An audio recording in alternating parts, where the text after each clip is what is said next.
Hello and welcome back to London Cycle Routes. Today I'll be showing you how to cycle from Waterloo station just south of the River Thames to the Tate Modern in Suffolk. This ride takes just 8 minutes. You can do the whole thing on quiet streets and protected cycle lanes, and I've also planned this route so you can do it using a hire bike in case you're visiting London and arriving into Waterloo. By public transport, the same journey would take 15 to 20 minutes. Most people probably make the trip on foot, but it's also the perfect distance to hop on a hire bike. If you find this video useful or you just enjoy watching it, then please don't forget to subscribe to the channel, as I try to post new videos just like it every week. Alright, let's get going. So we're starting outside the main entrance to Waterloo station, and there's a big rank of hire bikes right here.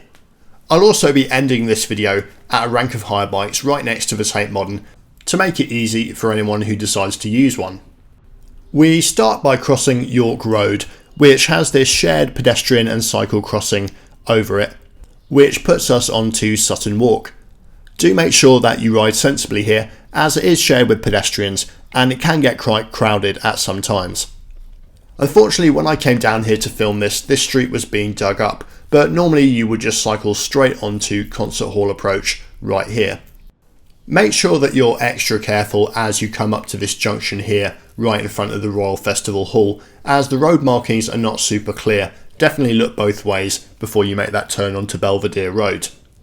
Now, apart from taxis and the odd coach trip, Belvedere Road and Upper Ground, which we'll be cycling on in a second, are really low traffic. That's thanks to this closure here with these signs which Lambeth Council put in recently, preventing through traffic from running down here. That's had the effect of really quietening down this street and making it a really nice new cycle corridor to go in the direction that we want to go along the River Thames, which is to our left. Sometimes during the week there is a bit of construction traffic down here, as there are quite a few big building sites on the left, as you can see. So do just keep that in mind. But generally, cycling down here is a lot more pleasant than it used to be even a year ago. Another recent change that you can see coming up is this cycle lane on the right. That's actually a contraflow cycle lane, so if you're doing this route in the opposite direction, you would cycle in that, as this is a one-way street for cars, but it's two-way for cyclists. The only complaint that I've got about these streets is that the bit we just went through has a really poor surface.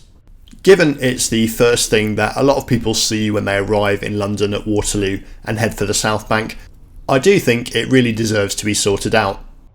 Also, hopefully when you come down here you won't have to dodge all these taxis outside the hotel.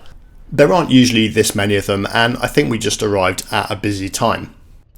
Now, travelling in this direction we get our own cycle lane, but as with the lane before, in the opposite direction now you would go in the main carriageway of the road.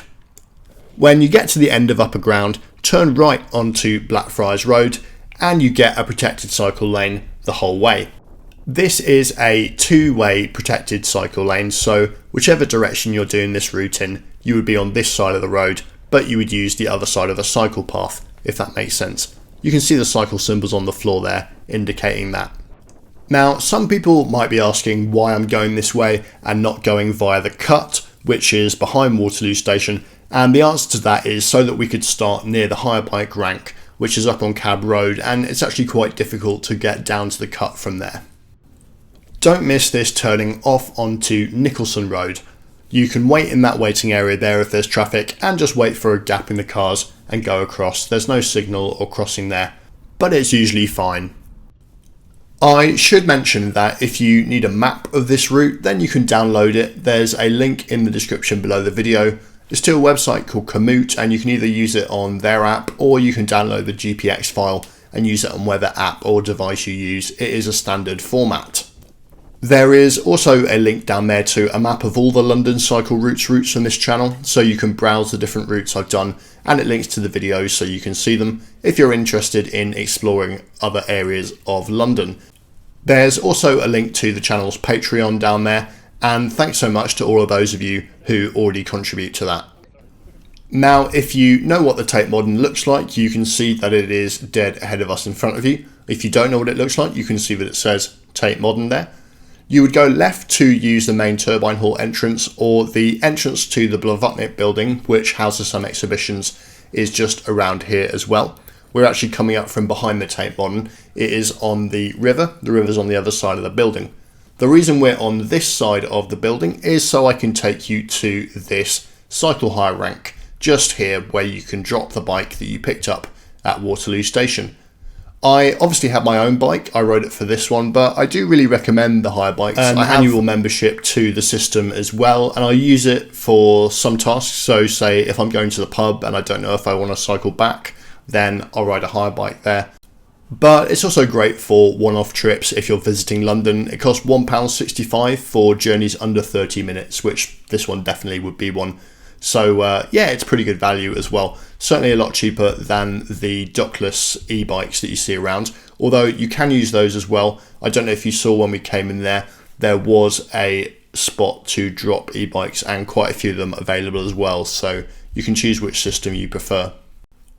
That was something a little bit different today. It was a bit shorter than my usual routes, but hopefully it should be useful for visitors to London arriving at Waterloo. Do let me know in the comments what you think of this slightly different format. I won't be doing this kind of video every week, but I will do more of them, I think, if it's popular.